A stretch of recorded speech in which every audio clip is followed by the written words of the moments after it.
तो गाइज आज इस लेक्चर 2 में हम लोग बात करने वाले हैं अरिथमेटिक की। आज पहला मॉड्यूल स्टार्ट होगा और अरिथमेटिक में जाकर हम लोग पढ़ेंगे परसेंटेज।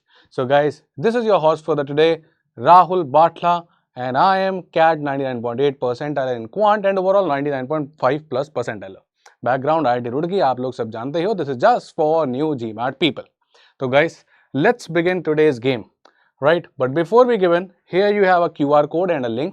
आप इससे हमारे ऑफिशियल टेलीग्राम चैनल पे जुड़ सकते हो, जहां पे आपके हो जाएंगे official doubt solve, strategic guidance, exam query and everything. जो भी डाउट्स आपको DPP यानी कि डेली प्रैक्टिस प्रॉब्लम्स में आते हैं, आप वो भी हमारे साथ यहाँ पर शेयर कर सकते हैं. राइट? अब आगे बढ़ते हैं और आज जो हम सीखने वाले हैं वो है परसेंटेज का meaning, multiplying factor which will make your questions easy and which will help you to do the questions in quick time so that आपका पेपर टाइम में पूरा हो सके. जैसा कि आप लोग सब जानते हैं कि ये जितने भी एप्टीट्यूड टेस्ट हैं जहां पे क्वांटिटेटिव एप्टीट्यूड चेक किया जाता है, it's actually about time. Right? आपसे क्वेश्चंस तो बन जाते हैं पर विद इन टाइम बनते हैं कि नहीं, ये इंपॉर्टेंट की हो जाती है.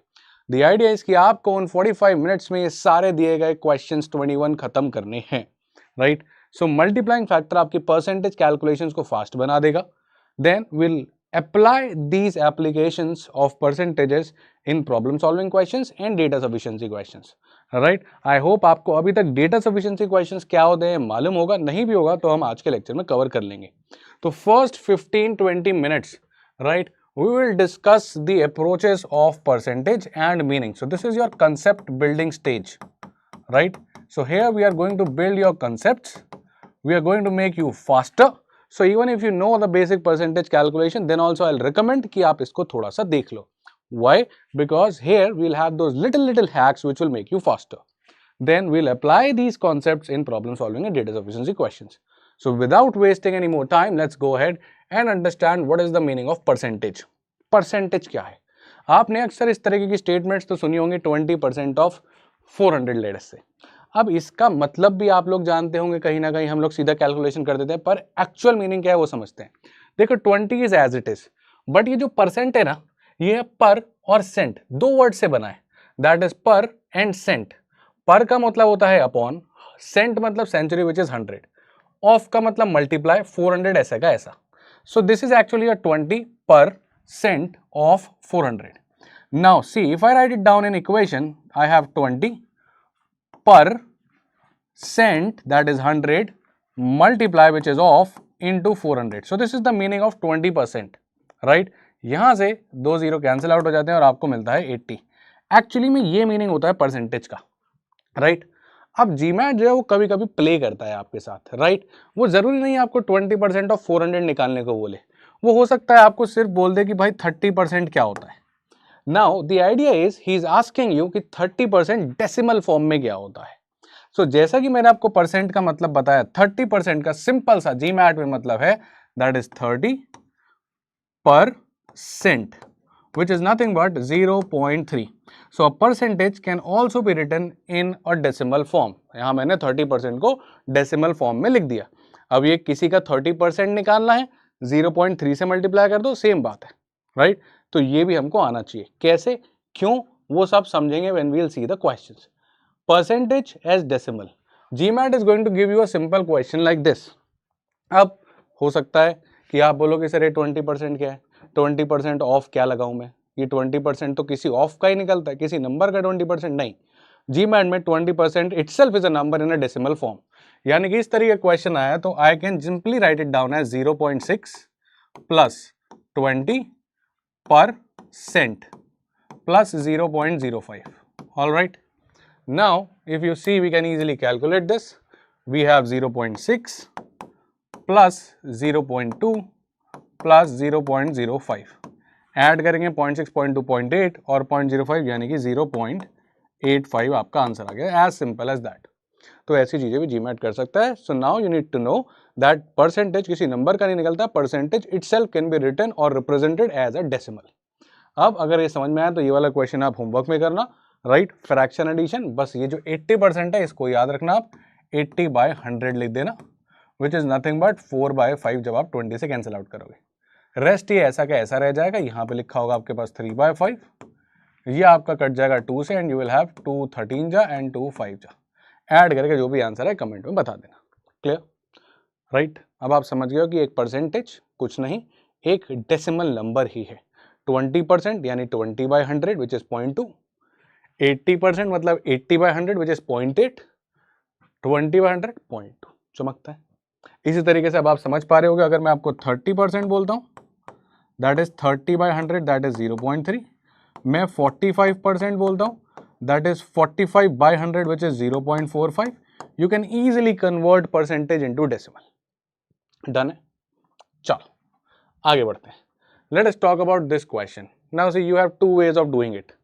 Either you have become smarter कि आपको 30% कैसा दिख रहा है, 0.3 जैसा दिख रहा है, मल्टीप्लाई 80 विच इज डायरेक्टली 8 3 जा 24, एक डेसिमल या 0 कैंसिल आउट कर देगा, करेक्ट? और you take the traditional way, that is कि sir 30% means 30/100 which is 30% of मतलब मल्टीप्लाई 80 मतलब 80, 0 0 0 0 8 3 जा 24, so up to you. Yes this might look simpler right now, but जब आप ऐसे करने लगोगे तो आपका जो स्पीड है वो फास्ट होने लग जाएगा। ये आपका हेल्पफुल हो जाएगा specifically in equations, right? Equations थोड़ी सॉर्टेड बनेंगी जब आपको 80 नहीं दिया होगा, इसके जगह कोई वेरिएबल होगा, ठीक है? All right, let's talk about this 20% more than 60। इसका क्या मतलब है? Now see there is a huge difference between these two things. एक है 30% ऑफ समथिंग, मतलब 80 का कुछ परसेंटेज निकालना है।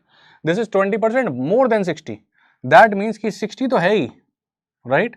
60 तो है ही, प्लस अब इसमें कुछ और एडिशन है एंड दैट इज 20% और एडिशन हुआ है। किसका? 60 का ही 20% एडिशन हुआ है। This is the meaning of this particular line. 20% more than 60 का मतलब क्या है? 60 तो है ही, प्लस 20% ऑफ 60 और ऐड करो। ऐड क्यों किया? क्योंकि मोर लिखा था, राइट? लेस होता तो सब्ट्रैक्ट कर देते। क्लियर? सॉल्व करें हम इसको। अब अगर मैं इसको देखूं तो गाइस ये क्या लिखा हुआ है? 60 प्लस 20% बोले तो 20/100 मल्टीप्लाई बाय 60, 60 कॉमन आ जाएगा and will be left with 1 plus ये कितना हो गया गाइस? 20/100। ये 60 बाहर जा चुका है, ये 60 बाहर जा चुका है, तो हम यहां तक पहुंच गए, करेक्ट? सॉल्व तो हो जाएगा, डोंट वरी अबाउट दैट, ठीक है? Don't worry about that. Now look at this thing, this is called as multiplying factor, this is called as multiplying factor. Now this is very easy to calculate, ये इतनी आसानी से निकल जाता है कि ये सारे स्टेप्स आपके जो है ना हवा में हो जाते हैं फिर, राइट? वैल्यू कैसे निकालेंगे वो तो आसान है guys, nothing big deal in that. 60 है, ये आपका 0 से 0 कटेगा, 0 से 0 कटेगा, you will gate 12 and you will gate 72। But my point is not the answer today, my point is that you understand this multiplying factor. आज हमारा मुद्दा ये 72 निकालने का नहीं है, बट रादर इस वैल्यू को निकालने का है कि ये मल्टीप्लाइंग फैक्टर क्या चीज है। अब गाइस सोचो 1 + 20/100 क्या लिखा हुआ था? ये लिखा हुआ था 60, 1 प्लस ये क्या है? 0.2 यानी कि 1.2 which is again nothing but 72। तो ये जो चीज है this is called as your multiplying factor. Now simply notice, एक बार नोटिस करो गाइस कि हो क्या रहा है। 20% कहीं ना कहीं आपने पढ़ा था कि नहीं पढ़ा था? अभी हमने पीछे देखा था 20% is nothing but 0.2, isn't it? अब मैं आपसे कह रहा हूं कि 20% ऐड करना है 60 में ही, राइट? तो आपको कुछ नहीं करना है, 60 प्लस 0.2 इंटू 60 करना है, राइट? या फिर आप सोचो कि 20% मोर करना है, राइट? तो 0.2 को 1 में ऐड कर दो विच विल बिकम 1.2 और डायरेक्टली 60 से मल्टीप्लाई कर दो, you will get the answer. अभी आराम से इसको दोबारा से देखते हैं क्या हुआ, ठीक है? अगर आपने 20% मोर करना है तो 20% इज 0.2, 0.2 को 1 में ऐड करो, 1.2 हो गया, तो 1.2 आपका मल्टीप्लाइंग फैक्टर बनेगा। कल को अगर बात कभी इस तरीके की हो गई 30% मोर देन n, तो 30% कितना हुआ? 0.3, इसको 1 में ऐड करा 1.3 मल्टीप्लाई बाय n, ये आपका आंसर है डायरेक्ट। जैसे कि यहां पर 20% मोर किया, 20% इज 0.2 प्लस 1 1.2 मल्टीप्लाई बाय 60। और ये 1 क्यों ऐड हो रहा है? क्योंकि देखो जब आप इसको ऐसे लिखते हो 60 कॉमन लेते हो तो यहां पर 1 आ जाता है, दिस इज अ 1, ठीक? यानी कि अगर आप समझ चुके हो तो आप मेरे को बताओ 40% मोर देन n क्या होगा? 40% मोर देन n क्या होगा?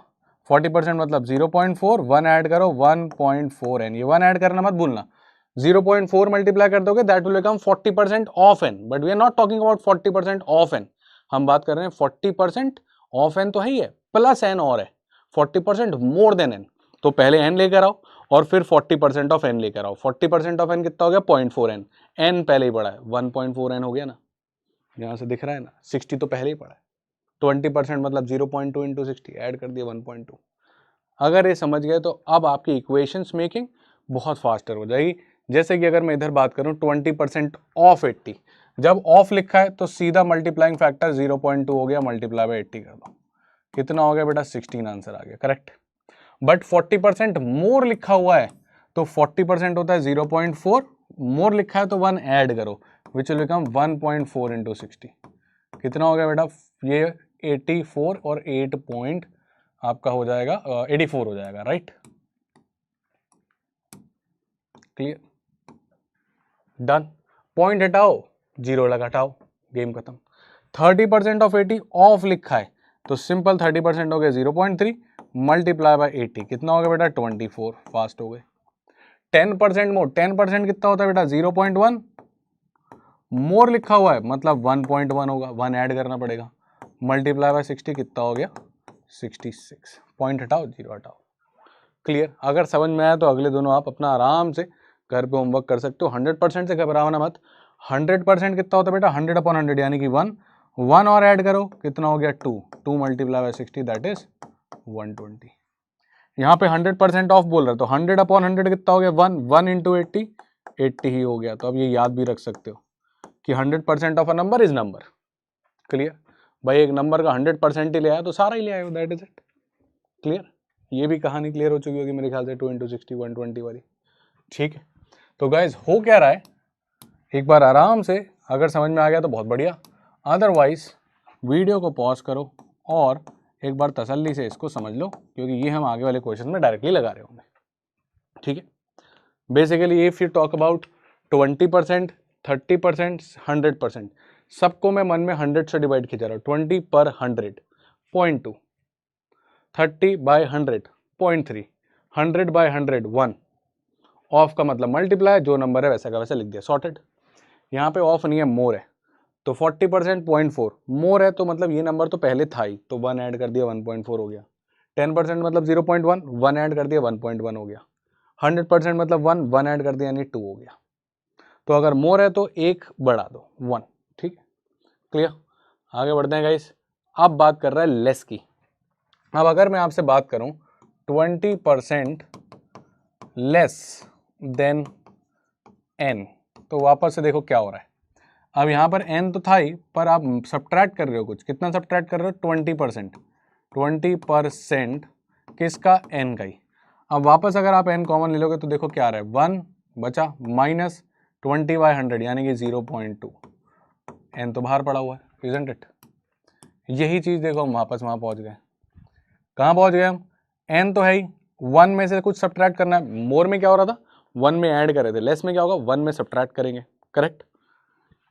कितना, ये वाला नंबर 20% कितना होता है 0.2 तो कितना आ गया 0.8 इंटू n। अब यही चीज मैं डायरेक्टली कर सकता हूँ, 20% मतलब 0.2, लेस है, मोर में 1 में ऐड किया था, 1 में सब्ट्रैक्ट करो, 1 में सब्ट्रैक्ट किया कितना है 0.8 इंटू n विच इज 80, वापस पॉइंट हटाओ जीरो हटाओ आपके पास आ जाएगा 64।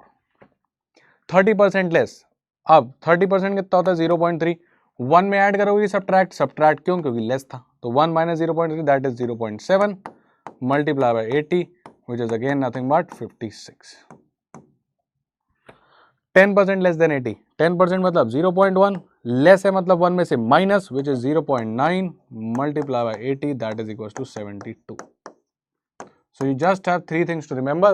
1, if I say 40% of something, 0.4 into that number. 40% more than something, 0.4 plus 1 यानी 1.4 into that number. 40% less मतलब 1 minus 0.4 which is 0.6 into that number. Clear? इतना सा करना है, सब सॉर्ट हो जाएगा, ठीक है। आगे बढ़े, चलो अब एक और शॉर्टकट सीखते हैं। मान लेते उसने बोला 5% of 80, 5% more than 60, 5% less than 60, right. ये तीनों चीजें निकालनी है।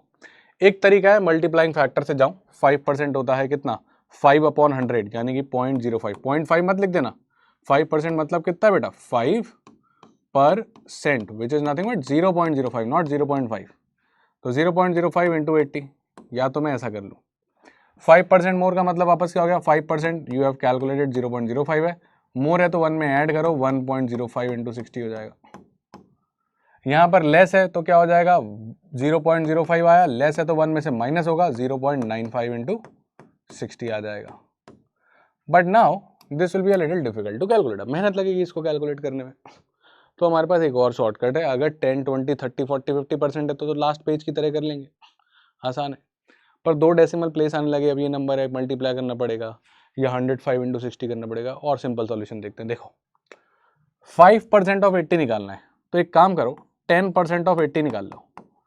10% ऑफ 80 निकालना आसान है, 10% कितना था बेटा 0.1 multiply by 80 which is equal to nothing but 8। हल्के हल्के आप स्पीड अप हो जाओगे। 10% निकालना होता है ना, एक डेसिमल पीछे खींच दो, 8 आंसर आ गया, डेसिमल पीछे चला गया 0 हट गया, क्लियर। तो अगली बार और फास्ट हो जाओगे। मतलब अगर आपको 10% ऑफ 420 निकालना है तो कुछ नहीं, आप सीधा 42 लिख दो, एक जीरो खत्म हो जाएगा, डेसिमल एक पीछे चले जाता है, ठीक है। तो 10% किसी भी नंबर का निकालना बड़ा आसान है, 60 का 6 होगा, ठीक है।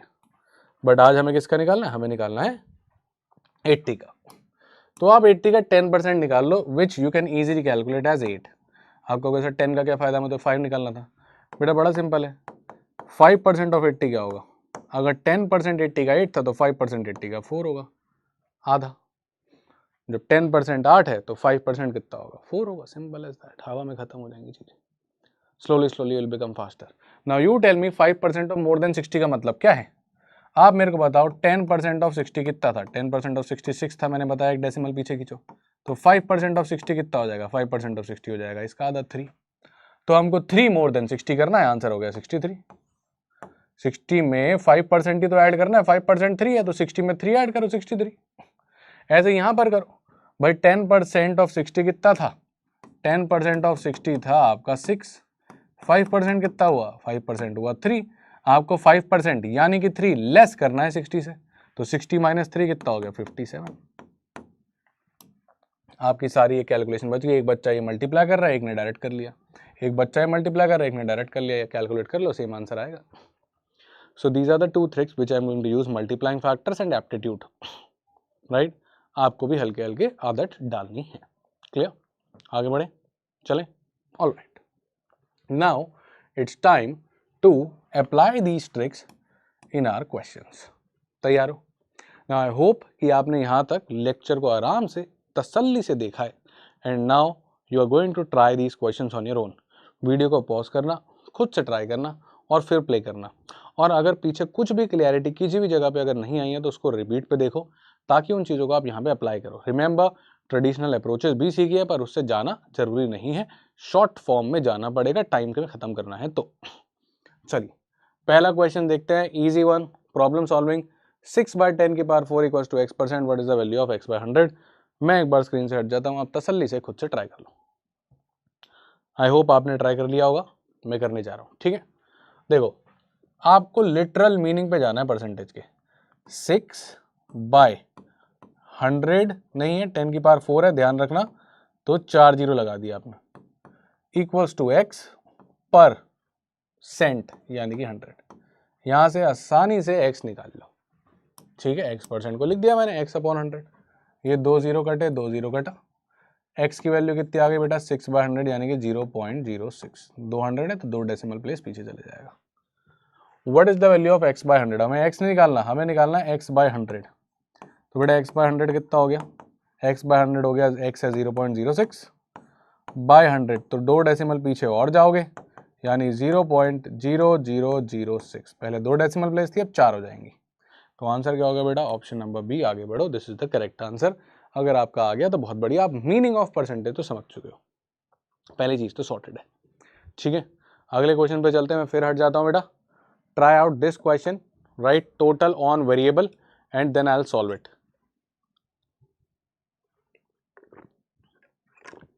चलो मैं मान के चल रहा हूं कि आपने कर लिया, ठीक है। Find the value of x% more than y% of z। अब ये पूरी टर्म को एक साथ देखेंगे तो थोड़ा सा कंफ्यूजन होता है। लाइन से इस साइड से सॉल्व करना शुरू करो, सबसे पहले आप y% ऑफ z को सॉल्व कर लो, ये तो आता है। इसका मतलब क्या है बेटा, इसका मतलब है y% ऑफ z, कितना आ गया बेटा, yz अपॉन 100। यानी अब क्वेश्चन क्या बन चुका है, अब क्वेश्चन बन चुका है x% मोर देन व्हाट, अब ये नहीं लिख रहा मैं, इसकी वैल्यू आ चुकी है yz ओवर 100। अब ये मैंने आपको सिखाया था, मैंने कहा था 20% था, मैंने क्या बोला था 20% यानी 0.2, 1 में ऐड करो, इससे मल्टीप्लाई करो। x% मतलब कितना हो गया बेटा, x% मोर है तो 1 में ऐड करोगे, ये मल्टीप्लाइंग फैक्टर आ गया, multiply by yz by 100, answer आ गया बेटा, खत्म। तो बस ये फंडा होना चाहिए कि x% मतलब x अपॉन 100 इंटू x% मोर मतलब x बाय 100 को 1 में ऐड करना है, x% लेस मतलब x बाय 100 को 1 में सब्ट्रैक्ट करना है और फिर नंबर से मल्टीप्लाई कर देना। क्लियर? तो अपन लाइन से इधर से पहले इसको सॉल्व किया, इसकी जगह ये डाल दिया, क्वेश्चन ये बन गया। फिर ये तो निकालना अपने को आता ही है। अब ये मल्टीप्लाई करते थे, 1 इंटू yz बाय 100 कितना हुआ बेटा, इसको इससे मल्टीप्लाई करो, yz अपॉन 100 आया। अब इसकी बारी इससे मल्टीप्लाई होने की, प्लस तो ऐसे कैसे आ गया एक्स वाई जेड, और नीचे कितने जीरो आ गए, 1 2 3 4। So option B. Clear? I hope it is done guys, simple. चले आगे। Ready? Okay, now let's go with some word problems, है ना, कुछ बड़ा लाइनें लिखी हुई हैं, अपने को समझना है and then we'll have to work it out. ठीक है, तो let me just move myself away from the screen, you try it once and then we'll move it. ठीक है, पॉज इट एंड ट्राई। चलो मैं मान के चल रहा हूँ आपने किया है, राइट? अब अपन करते हैं। So the salary of an employee in a company ABC has two components, fixed component and a variable component। ठीक है, तो आपकी जो सैलरी है वो दो कंपोनेंट से बनी होती है, one is fixed and the other is your variable। All right, fine। तो सिनेरियो को ना गाइस पिक्चराइज करो, फ्लो चार्ट बनाओ, क्वेश्चन करना आसान हो जाता है। ठीक है, if an employee's fixed component increased by 10%, okay, so this part fixed component this increase by 10%, मैं ऐसा लिख रहा हूँ 10% और अप कर दे रहा हूँ। ठीक है, and variable component increased by 20%, so this increased by 20%। fine, find his approximate net increase in salary if his variable component was 10%। ठीक है, तो कह रहा है कि नई सैलरी निकालनी है अपने को। ठीक है, जब ये इंक्रीमेंट हो गए हैं, क्लियर है बात? और कह रहा है कि ये जो नई सैलरी आप निकाल रहे हो, let us call it as salary dash, इसमें कितना इंक्रीज हुआ है, गिवन दैट ये जो आपका वेरिएबल कंपोनेंट है वो 10% ऑफ इस फिक्स्ड कंपोनेंट है। अब देख के बड़ा कंफ्यूज हो जाता है बच्चा, राइट? एक एस्पिरेंट सोचता है how to solve this question, you have so many of variables, you start with fixed, where cost को आपने x मान लिया, वेरिएबल को y मान लिया, सैलरी x प्लस वाई। नहीं, we are talking about percentage, सारा गेम परसेंटेज का चल रहा है। अपन करेंगे assumption, we are going to start this question with assumption, right? Now see an interesting approach how we are going to solve this question very quickly. ठीक है, देखो, variable component was 10% of is fix salary, तो हम fix salary को assume कर लेते हैं 100। अगर फिक्स सैलरी को मैंने 100 एज्यूम कर लिया तो वेरिएबल कंपोनेंट कितना हो गया, 10% ऑफ 100। 10% कितना था बेटा, 10 पर 100, 0.1, 0.1 इंटू 100 कितना हो गया, 10। और मैंने सिखाया भी आपको कि 10% किसी भी चीज का निकालना है, एक जीरो काट दो, इजंट इट? भाई मैंने आपको सिखाया ना यार 10% ऑफ 100 कैसे निकालना है। मैंने कहा था कि भाई 10% है तो एक जीरो काट दो, ये वैल्यू आ जाएगी बस, या फिर पूरा करोगे 0.1 इंटू 100 और फिर 10 आ जाएगा। अब यहाँ पे आपको फास्ट होना है, right? Now we are till here कि पहले इसकी 100 फिक्स थी और वेरिएबल इसका 10% थी, टोटल सैलरी कितनी हो गई, 100 plus 10, 110, correct? Now this 100 has increase by 10%, increase मतलब 10% मोर, 10% मोर होता है तो कितना होता है बेटा, 10% मतलब 0.1 प्लस 1, 1.1 इंटू 100 कितना हो गया बेटा, 110 रुपीज हो गया। ये जो है वेरिएबल कंपोनेंट 10 रुपए, ये 20% से बढ़ गया, 20% मतलब 0.2 और 1 ऐड किया तो 1.2 मल्टीप्लाई बाय 10, कितना हो गया बेटा, 12 रुपीज हो गया। ये नई सैलरी हो गई, करेक्ट? अब ये मल्टीप्लाइंग फैक्टर ही मैं आपको सिखा रहा था कि 10% मोर, 20% मोर फटाक से कैसे निकालना है। 10% मोर 1.1, 20% मोर 1.2। अब नई सैलरी कितनी हो गई, ये दोनों मिला के दैट इज व्हाट 110 और 12 122, राइट, क्लियर। अब 122 रुपीज़ तक आप पहुंच गए हो नई सैलरी पे, पहले 110 थी, अब हो गई 122 रुपीज़। तो कितना इंक्रीमेंट हो गया बेटा, 110 से 122, 12 रुपीज़ का इंक्रीमेंट हो गया। पर हमसे परसेंटेज पूछा तो कितना परसेंटेज हो गया, सो परसेंटेज इंक्रीज्ड। अब ये भी देख लेना बेटा क्या होता है, percentage increase equals to value increased, equals to what, value increased over initial value multiply by 100। अब सोचो, आपने 12 रुपये बढ़ाया है, इनिशियल वैल्यू कितनी थी 110, multiply by 100, you will get your answer.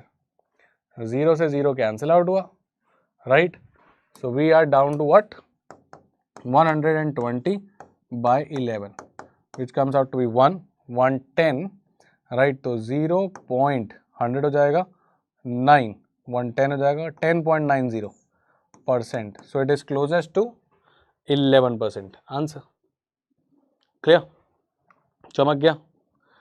So just a basic assumption of 110, मतलब आपने 100 माना, इसका 10% 10 हो गया, इसको 10% से बढ़ाया 1.1 से मल्टीप्लाई हो गया 110 आ गया, 20% से बढ़ाया 1.2 से मल्टीप्लाई किया, गेम खत्म। That is why multiplying factors important हैं, they will make you faster. See yes, अभी मैं आपको समझा रहा था, अदरवाइज ये सारा का सारा question, the entire question can be done in your mind and look likes a 2-minute question, but we'll crack it in 30 second questions, 30 second में, ठीक है। चलें आगे बढ़ते हैं, एक और आप अब खुद से ट्राई करो। तो इस क्वेश्चन में कह रहा है a certain company that only sells notebooks and pens, ठीक है, उसने इतना $13,515 का रेवेन्यू बनाया, all right. So let's write down the scenario of 2022। So 2022 में और 2023 में ये बात चल रही है, राइट। अब क्वेश्चन कह रहा है कि 2022 में आपने सिर्फ पेन्स और नोटबुक्स को सेल किया है, राइट, और जो टोटल रेवेन्यू आपने बनाया $13,515 बनाया है, करेक्ट।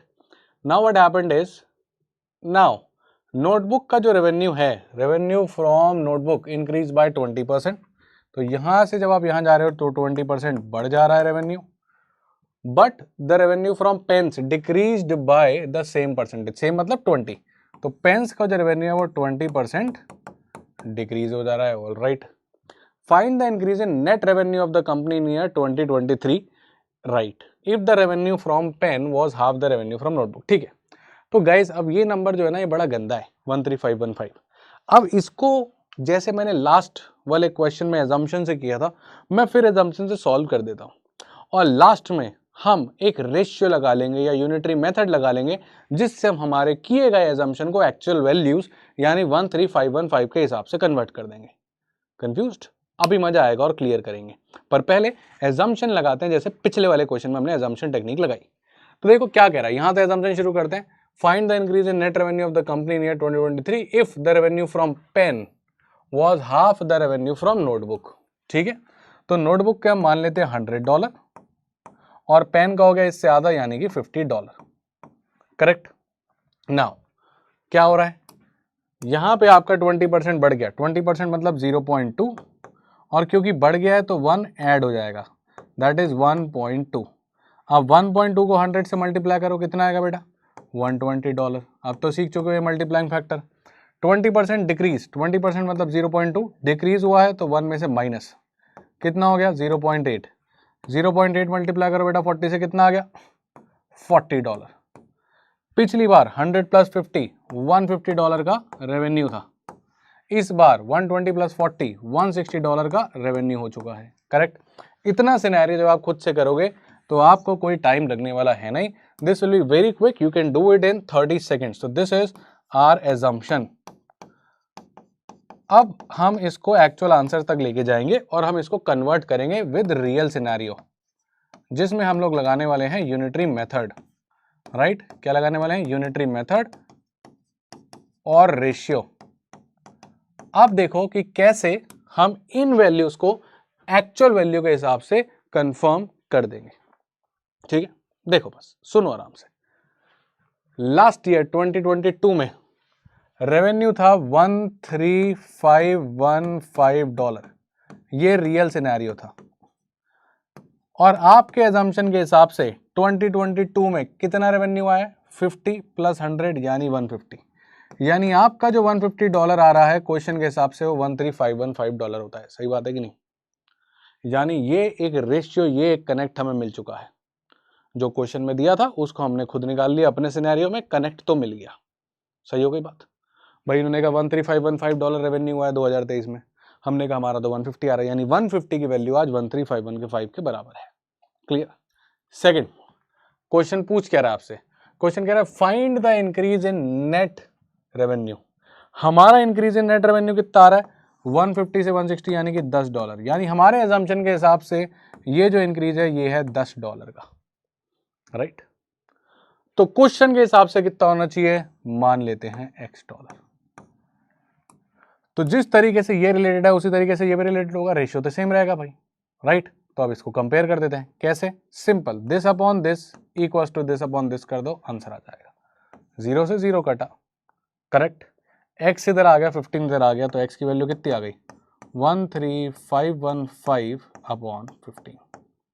15 9 या 135, फिर 0 आ जाएगा और 1 आ जाएगा, $901 answer. So the idea is very simple, अपना एजम्पशन मानो, मैंने अच्छे नंबर माने, क्विकली सिनेरियो सॉल्व कर दिया। फिर एक चीज आपको क्वेश्चन में दे रखी होगी, क्या थी रखी थी? $13,515, ये क्या था? 2022 का रेवेन्यू। तो जो चीज क्वेश्चन में दे रखी है उस एंटिटी को उठाओ क्वेश्चन के हिसाब से, एजम्पशन के हिसाब से, और जो चीज पूछ रहा है, क्या पूछ रहा है? इंक्रीज इन रेवेन्यू, उसको उठाओ एजम्पशन के हिसाब से। आपको पता हो क्योंकि एजम्पशन तो आप पूरा सॉल्व कर चुके हो, क्वेश्चन के हिसाब से निकालना है, उसी को x मान लिया, कंपेयर कर लो, गेट दी आंसर, डन। ये करना बड़ा आसान, ये बड़ा आसान, ये दोनों वैल्यू तो मिलनी ही वाली है क्वेश्चन से, वो आपके इधर वाले एजम्पशन से, और क्वेश्चन एक देगा, दूसरे निकाल लेना x मान के। क्लियर हो गया? आराम से देखो, very beautiful technique. Now this is a question which comes under hard level. Hard level के क्वेश्चन को भी हम इतनी जल्दी क्रैक कर देंगे, दैट्स इट, और कुछ चाहिए ही नहीं जीवन में। क्लियर? आगे बढ़े। तो ये थे कुछ problem solving questions, right? Now it is our turn to move and check what a data sufficiency question is. तो डेटा सफिशिएंसी क्वेश्चन को पहले समझते हैं होता क्या है। डेटा सफिशिएंसी क्वेश्चन में आपको एक क्वेश्चन प्रॉम्प्ट दी जाती है, सिंपल सी, is x greater than y, और दो स्टेटमेंट्स दी जाती हैं, इसको बोलते हैं स्टेटमेंट 1, स्टेटमेंट 2। हमारा काम है ये पता लगाना कि क्या हम इस क्वेश्चन का आंसर कर सकते हैं कि नहीं, चाहे यस कर पाए चाहे नो कर पाए, पर हमें डिस्क्रीटली पता होना चाहिए कि x y से बड़ा है या छोटा है। अगर मैं कंफ्यूज हूं कि x y से बड़ा भी हो सकता है छोटा भी हो सकता है, तो होता है डेटा इनसफिशिएंट। पर अगर कंफर्म पता है कि भैया जो आपका x है वो y से बड़ा ही हो गया है, तो भी डेटा सफिशिएंट, और कंफर्म पता चल गया कि x जो है वो y से छोटा ही है, तो भी डेटा सफिशिएंट है, क्योंकि मैं इस क्वेश्चन का आंसर कर पाऊंगा is x greater than y, मैं आंसर कर दूंगा नो, पर वो आंसर तो कर सकता हूं ना। क्लियर? अब मेरे को पता लगाना है कि कौन सी स्टेटमेंट को यूज करके मैं आंसर कर सकता हूं। ऑप्शंस आपको याद होने चाहिए, हमेशा इसी ऑर्डर में रहते हैं, हमेशा आपको बार बार पढ़ने की जरूरत नहीं है। स्टेटमेंट ए कहती है statement 1 is sufficient to answer the question, पर सेकंड अलोन इज नॉट। मतलब ये अकेले काम कर जाएगी, ये नहीं करेगी, राइट? मैं आपका सिंबॉलिक रिप्रेजेंटेशन ही बनाता हूं। ए कहता है कि फर्स्ट से हो जाएगा, सेकंड से नहीं होगा। ऐसे ही बी कहता है सेकंड से हो जाएगा, फर्स्ट से नहीं होगा, कि इससे अकेला पता लगा लोगे पर इससे नहीं होगा। सी कहता है फर्स्ट से भी नहीं होगा, सेकंड से भी नहीं होगा, पर क्लब कर लोगे तो हो जाएगा। डी कहता है फर्स्ट से भी अकेले हो जाएगा, सेकंड से भी अकेले हो जाएगा। ई कहता है कि फर्स्ट और सेकंड दोनों को मिला लो, नहीं होगा, तो अकेले तो सवाल ही नहीं उठता। सब कुछ डेटा के बाद भी नहीं बता पा रहे। तो जैसे इस क्वेश्चन का आंसर क्या होगा? अगर मैं आपको बोल दूं x3 है, तो क्या 3y से बड़ा है आप बता सकते हो? कभी भी नहीं, y पे डिपेंड करेगा, तो 1 अकेले तो काफी नहीं हो पा रही है। फिर मैंने कहा y अगर 1 बता दूं तो क्या x y यानी कि 1 से बड़ा है? सर नहीं बता पा रहे। ये मत कहना बता दिया सर x3, अरे कहाँ है? We are just talking about statement 2। Statement 2 पे जब आए हैं तो y 1 है, तो क्या x 1 से बड़ा है? हमें क्या पता है, x पे डिपेंड करता है, तो 2 भी नहीं बता पा रहा। पर अब मैं दोनों को क्लब कर दूं तो क्या 3 1 से बड़ा होता है? यस। तो अगर आप मेरे को 1 दे दोगे और 2 दे दोगे दोनों, तो मिलाकर मैं बता दूंगा। द आंसर बिकम सी, कि अकेले अकेले नहीं होगा पर कंबाइन कर दोगे तो हो जाएगा। अब ये है डेटा सफिशिएंसी का क्वेश्चन, ठीक है, मतलब meaning. Now the point is how to solve a data sufficiency question. याद रखना, here you are just to tell whether the data is sufficient और नॉट। सॉल्व करने नहीं आए हो, सिर्फ और सिर्फ ये बताने आए हो कि डेटा सफिशिएंट है कि नहीं है। तो वहां पे कैलकुलेशन में मत फंस जाना, देखना मैं कितने स्टाइल से करूंगा इसको, ठीक है। आ जाओ, इस क्वेश्चन को पढ़ो, ट्राई करो, बिना कैलकुलेशन करे हम आंसर निकालेंगे, बिना कैलकुलेशन करे, ठीक है। ट्राई करो, मैं करूं, चलो। क्या कह रहा है, कह रहा है mister John bought 8 pair of shoes priced at $8.73 each, right, excluding the sales tax. मतलब मिस्टर जॉन जो है वो $8.73 का शूज लेकर आए, हर एक शूज इतने का है, राइट, और ऐसे 8 पेयर्स लेकर आए, ठीक है, ऐसे 8 पेयर्स लेकर आए। तो टोटल पैसा कितना दिया होगा उन्होंने, 8 मल्टीप्लाई बाय 8.73, मल्टीप्लाई करने में चले जाना, and this is excluding taxes, अभी टैक्सेस भी दिए होंगे। अब हमें निकालना है कि उन्होंने कितना सेल्स टैक्स दिया है इन टोटल, ठीक है, पूरे ट्रांजैक्शन में कितना सेल्स टैक्स दिया है। अब ये कह रहा है मिस्टर जॉन ने 9.17 पर शर्ट दी है, ठीक है, including the sales tax, right. तो इसको भी बेटा शर्ट ही कर देते हैं, ये थोड़ा सा टाइपो एरर हो गया होगा, ठीक है। नाउ थिंक $8.73 की टी शर्ट के लिए या शर्ट के लिए आपको $9.17 देना पड़ रहा है। तो यहां से ये जो वैल्यू इंक्रीज हुई है that is your sales tax. और अगर ये टैक्स मैं निकाल ही पा रहा हूं एक शर्ट का, तो मैं इसको मल्टीप्लाई बाय 8 कर दूंगा तो 8 शर्ट का आ जाएगा।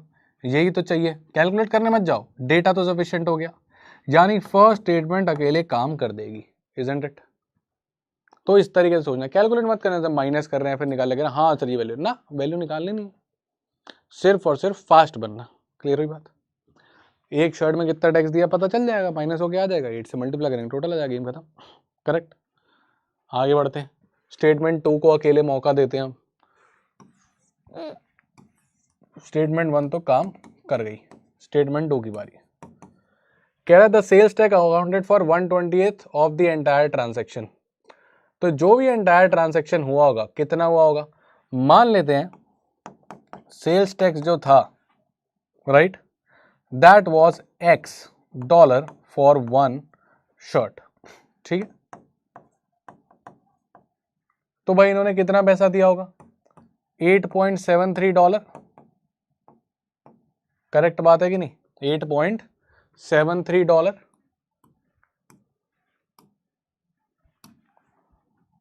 This was without taxes plus $X, right, this is with the taxes. और ऐसी आपने 8 शर्ट खरीदी है तो 8 मल्टीप्लाई बाय दिस, इतना पैसा आपने दिया होगा, राइट। और क्वेश्चन क्या कह रहा है कि ये जो टोटल ट्रांजैक्शन है, अगर इसको मैं 20 से डिवाइड कर दूं, 1/20 से डिवाइड कर दूं, so this was your sales tax, यानी this is equal to your total sales tax, total sales tax. और टोटल सेल्स टैक्स कितना है, एक शर्ट का आपने $X दिया है, तो 8 शर्ट का कितना दिया होगा आपने sales tax, $8X।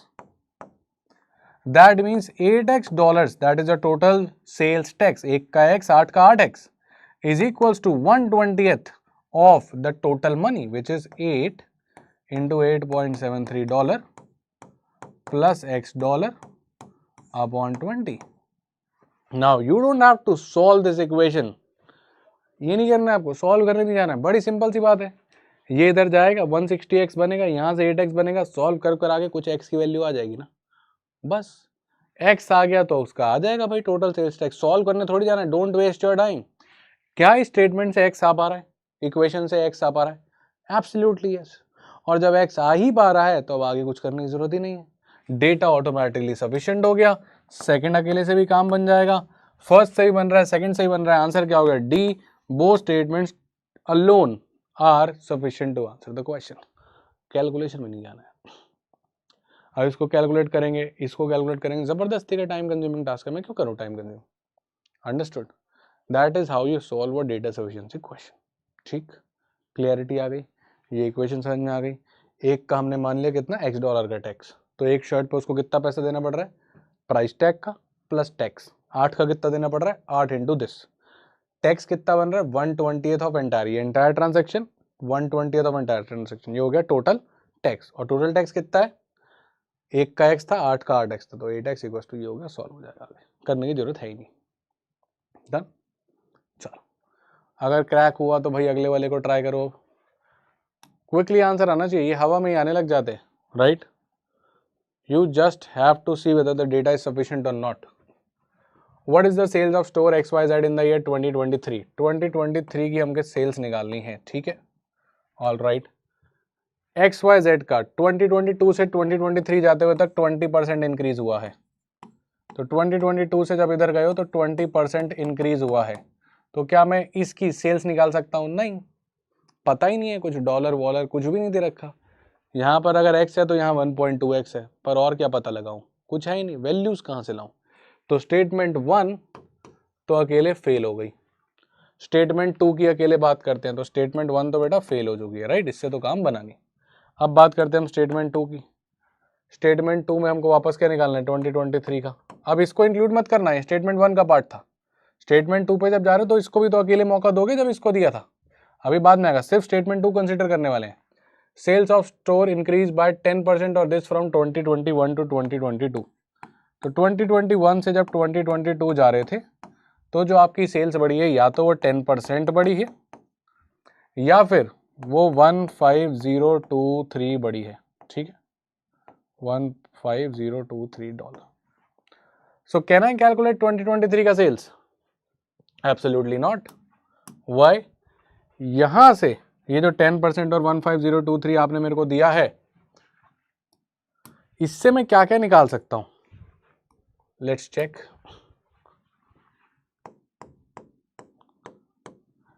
Now from this statement I can calculate कि जो 10% इंक्रीमेंट हुआ, मान लेते हैं पहले 2021 में आपके पास n था, तो 10% का इंक्रीमेंट हुआ है, 10% ऑफ n का इंक्रीमेंट हुआ है, और वो किसके बराबर था, 15023 के बराबर था।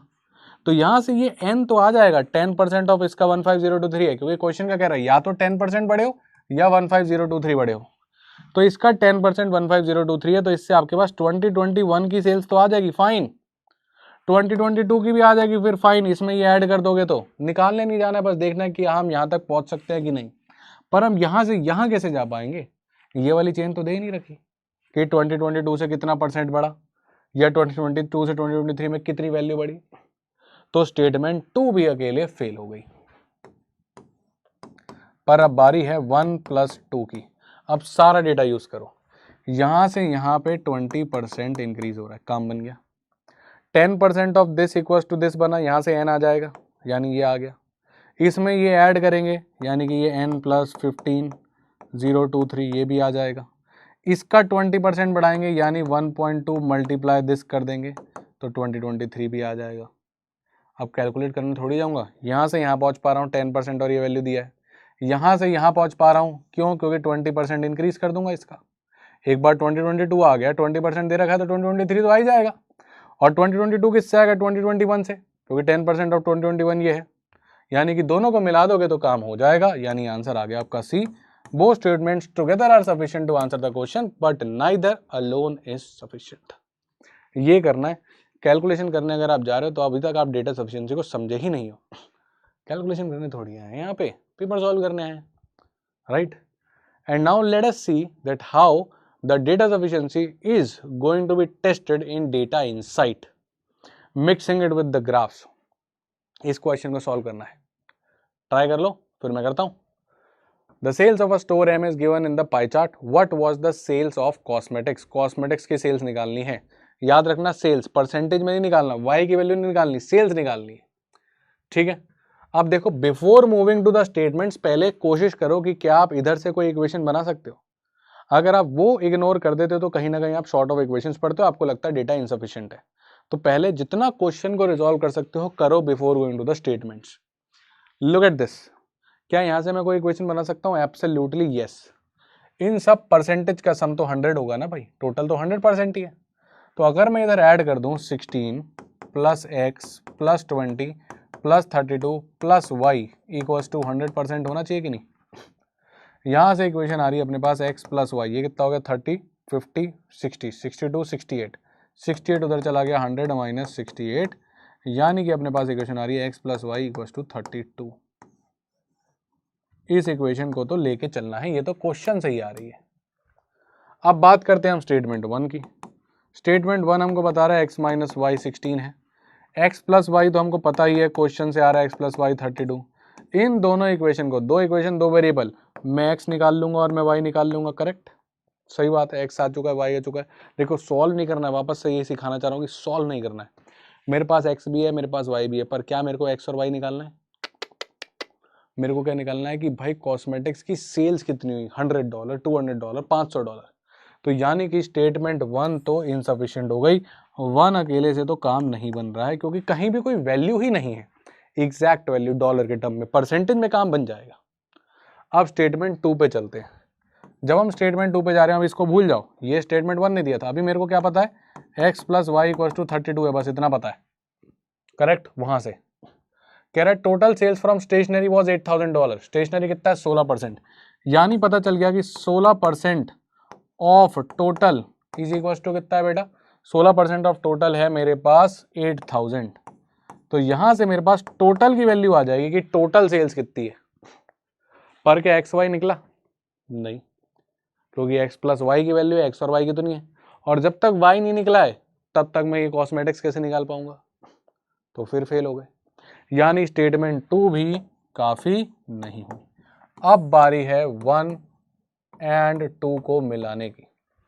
1 एंड 2 की बात करें तो 1 से x और y आ चुका है, तो आपके पास x है, आपके पास y है।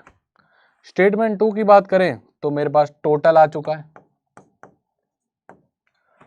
अब हमें क्या चाहिए, सेल्स ऑफ कॉस्मेटिक्स। कॉस्मेटिक्स की सेल्स कितनी है बेटा, y% ऑफ टोटल, यानी y अपॉन 100 इंटू टोटल।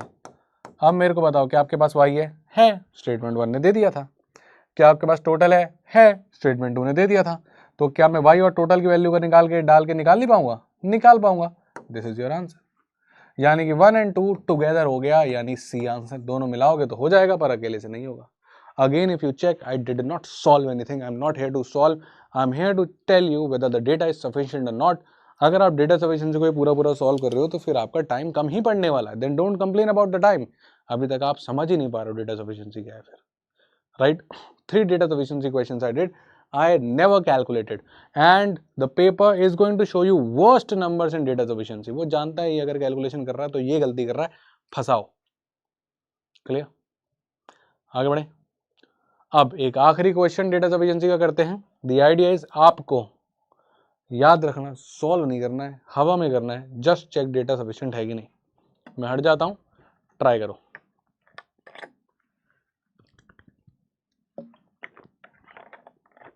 चलो मैं करने जा रहा हूं। In company X is the number of women greater than the number of men. Company में 3 डिवीजन है, division 1, division 2, division 3। Division A में ए एम्प्लॉयज है, डिवीजन 2 में बी और डिवीजन 3 में सी एम्प्लॉयज है। अब chart shows the percentage of main and women across all the 3 divisions of company. All the बोल दिया, मतलब यही 3 है। स्टेटमेंट से बाद में जाएंगे, पहले क्वेश्चन को एनालाइज करते हैं, रियलाइज करते हैं, कुछ स्टेटमेंट्स बनाते हैं। हमें पता लगाना है कि लड़के ज्यादा या लड़कियां ज्यादा। ठीक है, डन। चलो अब बेटा ये तो बिल्कुल फालतू का है, इसको तो मैं टेंशन ही नहीं लूंगा। क्यों बता दो? सी का तो कोई लेने देना नहीं। 50% वुमेन है, 50% मैन है इस डिपार्टमेंट में, तो यहाँ तो बराबर बराबर हो गए, तो इनको तो काट देते हैं, इनका लेना देना नहीं। हमें बताना लड़के ज़्यादा है लड़कियाँ ज़्यादा, यहाँ तो सब सेट है ऑलरेडी, लड़के लड़कियाँ बराबर बराबर बाहर भेज दिए। कंपेरिजन चल रहा है, एक लड़का बाहर भेजो, एक लड़की बाहर भेजो, एक लड़का एक लड़की। लास्ट में अगर लड़के अंदर बच जाए तो लड़के ज़्यादा थे, लास्ट में अगर लड़कियाँ बच जाए तो लड़कियाँ ज़्यादा थी। Simple, right. यहाँ पर 45% ऑफ मैन थे, 55% ऑफ वुमेन थी, यानी 55 माइनस 45। डिवीजन बी में 10% लड़कियां ज्यादा हैं, सही बात है। 1% मैन 1% वुमेन बाहर गए, फिर 1% मैन 1% वुमेन बाहर गए, ऐसे 45% मैन और 45% वुमेन बाहर जा चुके हैं। 10% वुमेन अभी भी ज्यादा यहाँ पे रह गई। और 10% कितना होता है आप जानते हो, 0.1, राइट। किसका? वुमेन का। वुमेन यहाँ पे 0.1%, 10% वुमेन यहाँ पे एक्स्ट्रा रह गई, किसका? टोटल का। तो 0.1, टोटल कितना था? बी। तो 0.1 बी वुमेन एक्स्ट्रा बची है। या तो ऐसे सोच लो, या फिर ऐसे सोचो कि मैन कितना था, सर मैन था 45% यानी कि 0.45 टोटल का, विच वॉज 0.45 बी। वुमेन कितना था 55%, 55% बोले तो 0.55 किसका, टोटल का, दैट इज बी। इतने मैन इतने वुमेन, कितनी वुमेन एक्स्ट्रा बच गई होंगी, दिस माइनस दिस, कितना आएगा 0.1 बी। सही बात है कि दिस माइनस दिस, ये हो गई वुमेन, ये हो गए मैन, कितना आ गया 0.1 बी। मैंने डायरेक्ट कर दिया कि 10% बच रहा है, तो 10% किसका, टोटल यानी कि बी का, 0.1 बी एक्स्ट्रा है। अभी तक इतनी वुमेन्स एक्स्ट्रा चल रही हैं। ऐसी बात करते हैं यहाँ पे, यहाँ मैन है 20% ज़्यादा, 40% 20%। अब आप समझ चुके हो सेम चीज़ से, तो इधर 20% मैन ज़्यादा है, करेक्ट, किसके, ए के, तो 0.2 ए, करेक्ट और नॉट, कौन ज़्यादा है, मैन ज़्यादा है। अब हमें पूछ रहा है कि is the number of women greater than the number of man. अगर तो ये जो वुमेन का नंबर था जो एक्स्ट्रा बच गई हैं वो इधर वाले बचे हुए मैन के नंबर से ज़्यादा है तो सही बात है, फिर तो ठीक हो भाई। अगर ये नंबर इस नंबर पे हावी हो गया, ज़्यादा हो गया, तो मैन जो मैन है वो कम पड़ गए। और अगर ये नंबर जो है ये छोटा हो गया, ये बड़ा हो गया, तो ये वाले मैन ज़्यादा बच गए। सही बात है कि नहीं, बाकी तो सब कैंसिल आउट हो गया। इधर के 40% मैन वुमेन बाहर है, इधर के 50% 45% मैन वुमेन बाहर है, ये तो पूरे ही बाहर है, 50-50 बराबर हो गए। इधर की 10% यानी 0.1 वुमेन बची है, इधर के 20% यानी 0.2 मैन बचे हैं। अब देखना है कौन ज़्यादा है, अगर ये ज़्यादा तो वुमेन ज़्यादा, वो ज़्यादा तो मैन ज़्यादा। क्लियर, इनको कंपेयर करना है। देखो पॉइंट पॉइंट उड़ा देते हैं, यानी पता लगाना है क्या बी 2a से बड़ा है, अगर है तो सही है, और अगर नहीं बता पा रहे तो फिर डेटा इनसफिशिएंट। क्लियर, अब चलते हैं अपन ऑप्शन स्टेटमेंट्स पे। इतना पता लगा लिया कि भाई इसकी वैल्यू पता लगानी है। Now this whole scenario for me, man women की कहानी खत्म, मुझे बस ये पता लगाना है कि बी 2a से बड़ा है कि नहीं है, इतना बता दो मेरा काम हो जाएगा बस। तो ये करना होता है डेटा सफिशिएंसी क्वेश्चन को, कि पिक्चराइज विक्चराइज करके इक्वेशन बना के एक लास्ट इक्वेशन तक पहुंचना है कि भैया ये बता दो बस। अब पहली स्टेटमेंट कह रही है कि बी 3a से बड़ा है। अगर बी 3a से बड़ा है तो 2a से तो बड़ा ही होगा, कंफर्म बड़ा होगा। मैं देखने चला हूं कि क्या भैया बी 20 से बड़ा है, आप कह रहे हो 30 से बड़ा है, तो 20 से तो डेफिनेटली बड़ा है। यानी अगर बी 3a से भी बड़ा है तो 2a से तो बड़ा होगा ही होगा, यानी ये सफिशिएंट बन जाएगी। 1 से तो पता चल जाएगा कि भैया ऐसा है, बी जो है बहुत बड़ा निकल गया, तो ये वुमेन ज्यादा होंगी। करेक्ट। अब स्टेटमेंट 2 क्या कहती है, स्टेटमेंट 2 कह रही है B is greater than 1.5a। अगर मैं आपको बोलूं कि बी 1.5a से बड़ा है तो क्या आप बता पाओगे बी 2a से बड़ा है कि नहीं, नहीं बता पाओगे। हो सकता है बी 1.6 से हो जाता तो 2a से छोटा रह जाता, हो सकता है कि जो बी है वो आपका 5a हो जाता और फिर वो 2a से बड़ा हो जाता। इससे तो कोई कहानी पता नहीं चल रही। मान लेते मैं पूछ रहा हूँ क्या बी 20 से बड़ा है, आप कह रहे हो बी 15 से बड़ा है। भैया मैंने आपसे पूछा क्या बी 20 से बड़ा है, आप कह रहे हो सर 15 से बड़ा है। अब हो सकता है 15 से बड़ा है पर यहाँ कहीं रह गया तो 20 से छोटा, और यहाँ कहीं आ गया तो 20 से बड़ा, तो हम फंस गए भाई यहाँ पे। तो यहाँ पे हम कुछ नहीं बता पा रहे, तो आंसर क्या हो गया, स्टेटमेंट 1 से तो हो रहा है पर 2 से नहीं हो रहा, यानी option number A, 1 alone is sufficient but second alone is not sufficient. अब ये जो मैं ABCD लिख रहा हूँ, तो जहां मैंने सैंपल क्वेश्चन लगाया वहां मैंने सारे ऑप्शंस लिखे हैं, आपको याद होने चाहिए। नेक्स्ट क्लास तक जब आप लोग पूछो वो याद हो जाना चाहिए कि पहली अकेले से हो जाएगा तो ए, दूसरी अकेले से हो जाएगा तो बी, मिला के होगा तो सी, दोनों अकेले से हो रहा है तो डी, दोनों मिला के भी नहीं हो रहा तो ई। क्लियर, ये है आपकी कहानी कुछ डेटा सफिशिएंसी की। फाइनल समरी अगर मैं बोलूं, जो आपने आज सीखा, 1 इज 20% ऑफ एन बोलोगे तो 0.2n कर देना, 20% मोर देन n बोलोगे तो 1.2n कर देना, 0.2 निकालना, 20% का मोर है तो 1 में ऐड कर देना, ठीक। 20% लेस देन n बोलोगे तो 20% कितना होता है बेटा 0.2, इस बार 1 में से माइनस कर देना, कितना हो जाएगा 0.8n। ठीक है, कुछ कुछ चीज़ें आपने फास्ट निकालना सीखी, जैसे कि अगर मैं बोलूँ 10% ऑफ 420 निकालना है तो एक ये काट दो, ठीक है, कुछ नहीं करना आपने, 420 लिखो और एक जीरो काट दो, यही है 10% ऑफ 420। सिमिलरली अगर 10% ऑफ 312 लिखना है तो कुछ नहीं, 312 लिखो, डेसिमल पीछे को दाओ, 31.2 आंसर हो जाएगा। अब अगर इससे 5% निकालना है तो इसी का आधा कर दो, इसका आधा करोगे तो कितना हो जाएगा 15, 30 का आधा हो गया, 1.2 का होता है 6, 15.6। इसका 5% निकालना है तो कितना हो गया 10%, 42 है, इसका आधा कर दिया, दैट इज 21। क्लियर? बस। और याद रहे कि data sufficiency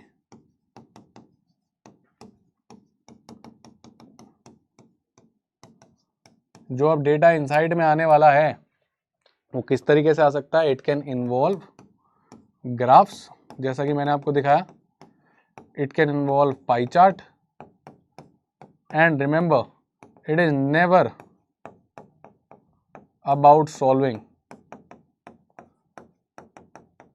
it is just about whether the data is sufficient or not. ठीक है?